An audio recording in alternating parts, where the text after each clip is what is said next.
लीजिए सुनिए आचार्य चतुर्सेन शास्त्री के लिखे उपन्यास बगुला के पंख का भाग 80 मेरी यानी समीर गोस्वामी की आवाज में।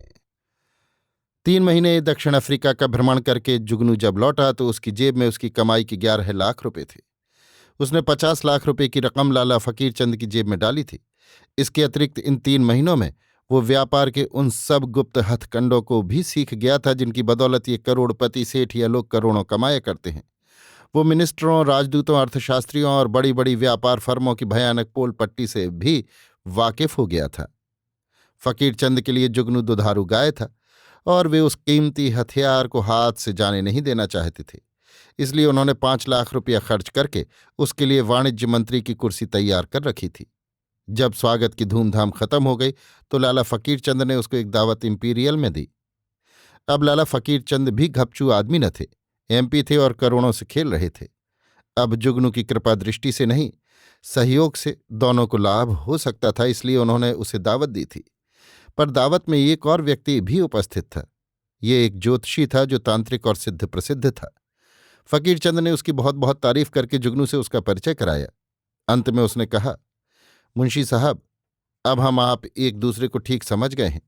आप अच्छी तरह जान गए हैं कि मेरे साथ मित्रता रखना आपके लिए घाटे का सौदा नहीं हो सकता। पर यही बात तो मैं भी कह सकता हूं। जरूर कह सकते हैं, पर आपका मेरे साथ कोई स्थायी समझौता हो जाए तो क्या आप उसे नापसंद करेंगे? आप जरा स्पष्ट कहिए। स्पष्ट ही कहना अच्छा है। क्या आप मिनिस्टर बनना चाहते हैं? बुरा क्या है?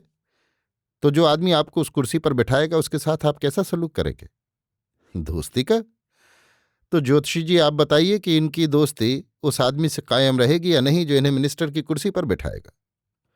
ज्योतिषी जी ने स्लेट पर लकीरें खींचनी शुरू की। बहुत देर तक वे भांति भांति का मुंह बनाते रहे। अंत में कहा, रहेगी निभेगी, परंतु एक बात है। कौन बात? ये कि भूलकर भी दोनों के बीच में कोई औरत नहीं आनी चाहिए। औरत आई कि दोस्ती टूटी। औरत ससुरी का बिजनेस में क्या काम है? तो मुंशी जी, आपके लिए वाणिज्य मंत्री की कुर्सी तैयार है। मैंने उसे 5 लाख रुपये में खरीदा है। एक ही हफ्ते में आपको सरकारी तौर पर इसकी सूचना मिल जाएगी। अब आप कौल हारिए कि आप कभी मुझे दगा नहीं देंगे, सदा मेरे काम को प्रमुखता देंगे। मैं भी आपको करोड़पति बना देने का वादा करता हूं। वादा नहीं लाला जी, नकद का जवाब नकद होना चाहिए। नकद ही लीजिए मुंशी जी। मेरी दोनों कंपनियों में आप डायरेक्टर हैं ही। अब आप कोई बोनस चाहें तो मैं वो भी देने को राजी हूं। बोनस नहीं लाला जी, मुझे आप हर माह की पहली तारीख को एक ब्लैंक चेक दीजिए। ब्लैंक भी और बियरर भी। इसका मतलब तो ये हुआ कि मेरी गर्दन आपके हाथ में है। मतलब जो चाहे समझिए, विश्वास हो तो मेरी सेवाएं हाजिर हैं। चलो पक्की रही मुंशी साहब, ब्लैंक चेक ही दूंगा। तुम मुंशी को भी खरा दोस्त परख लेना।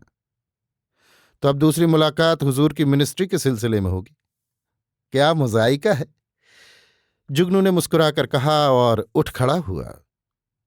अभी आप सुन रहे थे आचार्य चतुर्सेन शास्त्री के लिखे उपन्यास बगुला के पंख का भाग 80 मेरी यानी समीर गोस्वामी की आवाज में।